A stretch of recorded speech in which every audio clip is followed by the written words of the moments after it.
കരുമം അവധൂത അമ്മയുടെ ഏറ്റവും ഇഷ്ടപ്പെട്ട സ്ഥലങ്ങളിൽ ഒന്നാണ് രാംടേക്ക്. വർഷത്തിൽ അനവധി തവണ അമ്മ രാംടേക്ക് സന്ദർശിക്കാറുണ്ട്. കുന്നുകളും മലകളും തടാകങ്ങൾ പോലെയുള്ള കുളങ്ങളും വിജനവും പ്രകൃതി രമണീയവുമായ രാംടേക്ക് മഹാരാഷ്ട്രക്കാരുടെ കാശിയാണെന്ന് പറയാം. നാഗ്പൂരിൽ നിന്നും 57 കിലോമീറ്റർ അകലെയാണ് ഈ സ്ഥലം സ്ഥിതി ചെയ്യുന്നത്.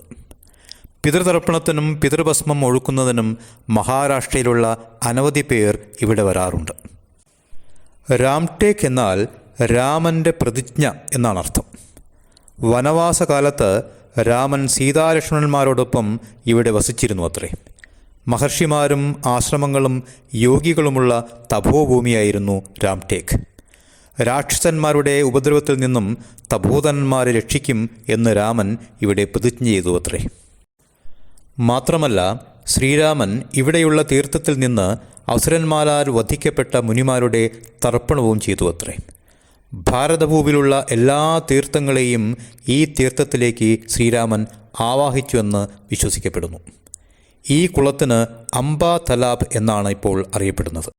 പിന്നെ രാം തലാബ് എന്നറിയപ്പെടുന്ന തടാകം പോലെ വിസ്തൃതമായ ഒരു കുളം കൂടി ഇവിടെയുണ്ട്. വിദർഭ രാജാവിൻ്റെ മകളും അഗസ്ത്യമുനിയുടെ ഭാര്യയുമായ ലോപമുദ്രയുടെ പ്രദേശവും രാംടേക്കിന് സമീപത്താണ്. അഗസ്ത്യ മഹർഷിയുടെ ആശ്രമവും രാംടേക്കിൽ ഉണ്ടായിരുന്നു. രാംടേക്കിൽ 3 പ്രധാന ക്ഷേത്രങ്ങളുണ്ട്. രാമഗിരി മലനിരകളിലാണ് ഈ ക്ഷേത്ര സമുച്ചയം സ്ഥിതി ചെയ്യുന്നത്. ശ്രീരാമനും ലക്ഷ്മണനും ശ്രീ ഹനുമാൻജിയുമാണ് ഇവിടെയുള്ള പ്രതിഷ്ഠകൾ.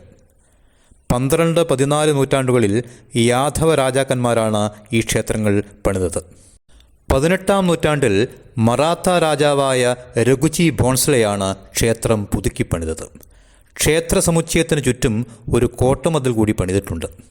ഈ ക്ഷേത്രത്തിന് 4 ദ്വാരങ്ങളാണുള്ളത്: വരാഹദ്വാരം, ശിർപൂർ ദ്വാരം, ഭൈരവദ്വാരം, ഗോകുൽദ്വാരം.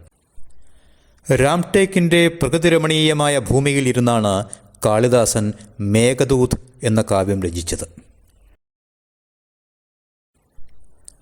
രാമഗിരി മലനിരകളിൽ ഇന്നും ആശ്രമങ്ങളും സന്യാസിമാരുമുണ്ട്.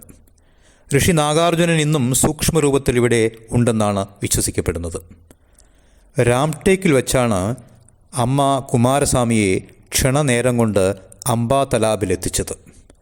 രാംടേക്ക് വളരെ ചെറിയൊരു പട്ടണമാണ്. അവിടെ നിന്നും റോഡ് മാർഗം ചുരുങ്ങിയത് 10 മിനിറ്റോളം കാറിലോ ഓട്ടോയിലോ യാത്ര ചെയ്യണം ഈ കുളക്കടവിലെത്താൻ. പക്ഷേ അമ്മയുടെ പുറകിൽ നടന്ന് ക്ഷണനേരം കൊണ്ട് അമ്മയും സ്വാമിയും അംബാ തലാബിലെത്തിയത്രേ. രാംടേക്കിൽ വെച്ച് അമ്മ കുമാരസ്വാമിയോട് പറയാറുണ്ടായിരുന്നു അത്രേ, ഇതെല്ലാം എൻ്റെ സ്ഥലമാണ്.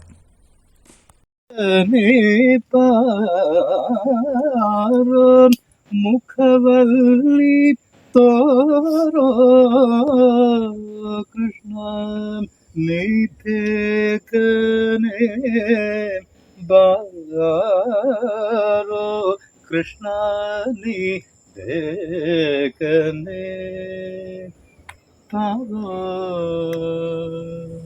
രാംടേക്ക് ഒരു പുണ്യഭൂമിയാണെന്ന് അവിടെ എത്തുന്ന ആർക്കും ബോധ്യമാവും. ചരിത്ര പ്രാധാന്യമുള്ള വിജനവും ശാന്തവുമായ ഒരു യോഗഭൂമിയാണ് രാംടേക്ക്.